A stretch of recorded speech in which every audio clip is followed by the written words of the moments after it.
హుజూర్ నగర్ నియోజకవర్గ కేంద్రంలోని మేళ్ల చెరువు రోడ్ శ్రీలక్ష్మి ఫంక్షన్ హాల్ నందు ఏర్పాటు చేసిన తెలంగాణ మలిదశ ఉద్యమకారుల ఆత్మీయ సమావేశానికి ముఖ్య అతిథిగా టీఆర్ఎస్ పార్టీ ఎమ్మెల్యే అభ్యర్థి శానంపూడి సైదిరెడ్డి హాజరై మాట్లాడుతూ 2-3 సర్పంచులు కూడా లేని పరిస్థితుల్లో కింద నుండి పైదాకా అన్ని పదవుల్లో ఉన్నామని, ఉద్యమకారులకు పదవులు ఇచ్చే అభివృద్ధి తప్ప రాజకీయం ఎన్నడూ చేయలేదన్నారు. కొంతమంది దొంగలు వస్తే కలుపుకొని పోయి పదవులు ఇచ్చామని రాజకీయాన్ని వ్యాపారంగా మార్చుకున్నారన్నారు. నమ్మినోన్ని మోసం చేస్తే ఏ రకంగా ఉంటుందో చూపిస్తా అంటూ బీఆర్ఎస్ పార్టీని వీడిన నాయకులకు స్ట్రాంగ్ వార్నింగ్ ఇచ్చారు.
రంగాచారి గారిని కూడా స్టేజ్ ని అలంకరించవలసిందిగా కోరుతా ఉన్నాం.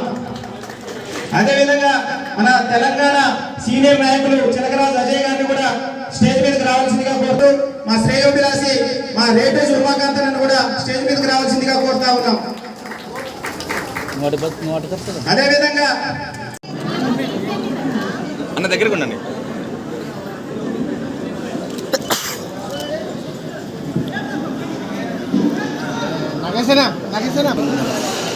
ఎక్కడ అవును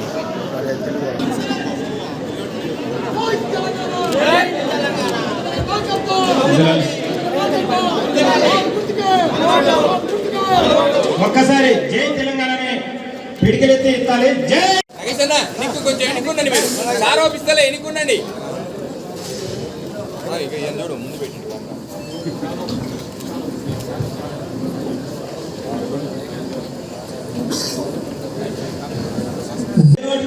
తిట్టుకుంటూ పోయారు. వాళ్ళే వచ్చి మీ పక్కన కూర్చొని ఈ మొన్నటి వరకు పదవులు మొత్తం కూడా అనుభవించారు.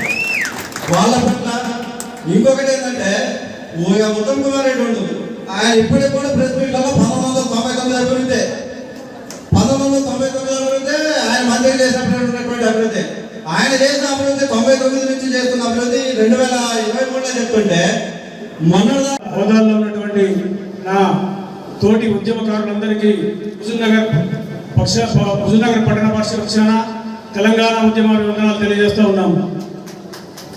సరే, ఈరోజు విషయం ఏంటంటే గౌరవనీయులైన శానంపూడి సైదిరెడ్డి గారికి ఉద్యమకారుల యొక్క బాధలు, ఉద్యమకారుల యొక్క వ్యధలు అన్నీ తెలుసు.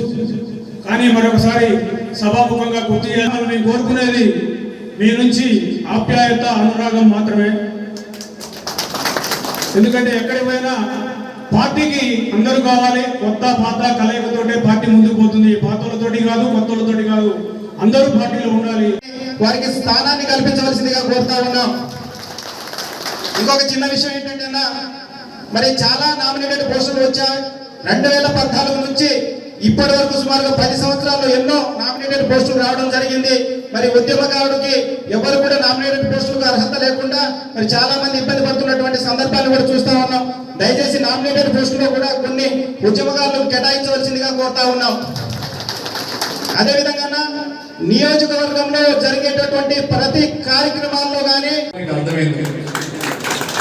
ఆ గ్రూప్ లో నన్ను పెట్టినాక వాళ్ళ ఆక్రోశం అంతా కొంతమంది పార్టీని విడితే కోపం, కొంతమంది పార్టీని తిడితే కోపం, కొంతమంది ఈవెందో నా మీద కోపం ఉన్నా కానీ వాళ్ళు అంటున్నందుకు కోపం. మళ్ళీ నాకు మెసేజ్లు పెట్టిన కొంతమంది ఉసిరికాయలు వెంకటాడు చాలా మంది, అన్న ఇంకా మీరేం చేస్తారు గట్టిగా మాట్లాడరేందని. ఏంటో ఉన్న ఉమాకాంత్ అంటాడు, అన్న ఏంది ఒక్కడు కూడా ఖండించడు, 50,000 అంటే వాడికి 50,000 ఓట్లే రావు, 50,000 ఎట్లా అంటాడు వాడు, నువ్వు ఎందుకు ఖండించమంటాడు. మా కవిత లేచిన కానించి నిద్రపోయిన దాకా, కేటీఆర్ కానించి కేసీఆర్ దాకా ట్విట్టర్ నువ్వుకోదు, ఫేస్బుక్ నువ్వుకోదు. ఇక పసుపులేంటి మొత్తం ఎవరైనా పసుపులేంటి అయితే మన ఇంకోలేంతా సోషల్ మీడియా నాగార్జున అయిపోయింది, మనోడు కడియాల అయిపోయింది, అందరు కూడా ప్రతి ఒక్కళ్ళు వెంకటైతే ఎవరైనా నేనంటే ఒకళ్ళ పేరు చెప్తున్నాను, నా పేరు చెప్పలేదంటే ఇంత పిలవలేదు అన్నట్టు. అందుకని ఎవరు అనుకోబాగా ఒక్కడు టైం వస్తే గుద్దుతూనే ఉంటారు దాంట్లో పెట్టి. ఏది ఇంటికి తగ్గేదే లేదు. తెలంగాణనే మేము అధ్యక్షత వహించిన అడ్వకేట్ నగేష్ రాథోడ్ గారికి, ఇంత మంచి కార్యక్రమాన్ని రూపొందించిన దొడ్డ నరసింహరావు గారికి, పసుపులేడి గారికి, ఉమాకాంత్ గారికి, వేదిక మీద అజయ్ చిలకరాజ్ అజయ్ గారికి, శంబిరెడ్డి గారికి, కవిత గారికి వచ్చిన వాళ్ళకి పదవులు వచ్చినాయి. కానీ మనం లాస్ట్ కల్లా మళ్ళీ బేరాలు మాట్లాడుకోండి. ఎందుకంటే రాజకీయాన్ని వ్యాపారంగా చేసిన వాళ్ళైతే ఉద్యమమే ఊపిరిగా మిగిలిన వాళ్ళు మీరని ఈరోజు నాకు అర్థమవుతా ఉంది. ఇంకోటి కూడా, నీకు మామూలుగా సైన్యం, దేశానికి ఒక సైన్యం ఉంటుంది. సైన్యం తర్వాత కొంతమంది ఒట్టిగా ట్రైన్ అయ్యి మళ్ళీ ఇంట్లో ఉంటారు. ఏది వాళ్ళు ఏమంటారు కదా, ట్రైన్ అవుతారు, ఇంట్లో కూర్చొని. ఎప్పుడైతే దేశానికి విపత్తు వస్తుందో మళ్ళా గన్ను పట్టుకొని బయటకు వస్తారు మొత్తం. మొన్న ఈ మధ్య ఇజ్రాయెల్లో చూసిన అంటే వాళ్ళకి ఏంటంటే నరనరాన. ఇందాక నేను లచ్చిరెడ్డి అన్న జాయిన్ ఎక్కిపోయినా, లచ్చిరెడ్డి అన్న నేను అడగలేదు జాయిన్ కమ్మని. లచ్చిరెడ్డి అన్న చూసిన పరిస్థితి ఆయన తట్టుకోలేకపోతుండు. ఈ దొంగలందరూ ఇంత చేస్తుండ్రు, ఇంత పని చేసినోడిని, ఇంత గొప్ప చేసినోడిని అన్యాయం అయిపోతా ఉంది. హుజూర్నగర్ అన్యాయం చేయడానికి ప్రయత్నం చేస్తా ఉన్నారు. మళ్ళాంటి ఒకటి కాకపోతే మళ్ళా దొంగలదే రాజ్యం అవుతుంది. ఫోన్ చేసి అన్న నేను జాయిన్ అయితే మా ఇంటికి రా చెప్పి, లేదంటే నీ ఇంటికంటే వచ్చి జాయిన్ అయిపోతాను. టీఆర్ఎస్ పార్టీ ఏ స్థితిలో ఉన్నావు, 2-3 సర్పంచులు కూడా ఉన్నవాళ్ళేమో, ఎంపీటీసీలు కూడా లేవు. నేను వచ్చినాక 140కి 105 సర్పంచులు గెలిచినాం, 17 సొసైటీలకి 15 గెలిచినాం, 72 ఎంపీటీసీలకి 55 గెలిచినాం. మొత్తం కింద నుంచి పై దాకా టీఆర్ఎస్ పార్టీని నిర్మించుకుంటూ వచ్చినాం.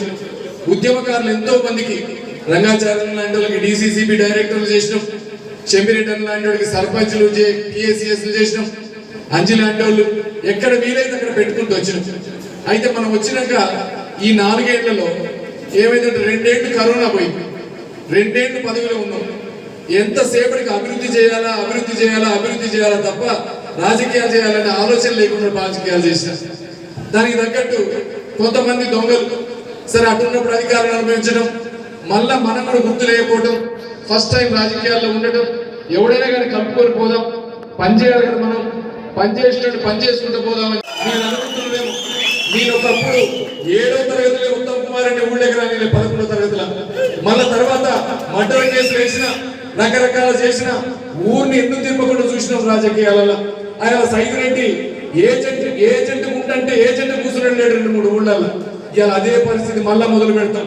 మళ్ళా ఒక్కొక్కడికి మీరు చేసిన దానికి ఒక్కొక్కడికి 100 రకాలు ఏ ట్రీట్మెంట్ చేయాలో ట్రీట్మెంట్ చేస్తా.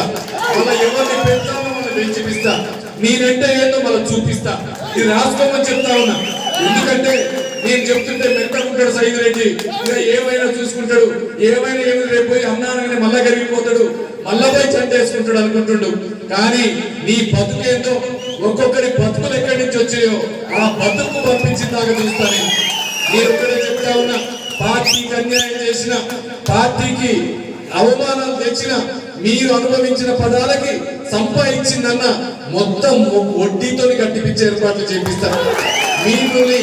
ఎందుకంటే ఈ సమావేశంలో మాట్లాడకూడదు, కానీ కొన్ని వీటిలలో నమ్మి మోసం చేస్తే ఏ రకంగా ఉంటుందో చేపిస్తా.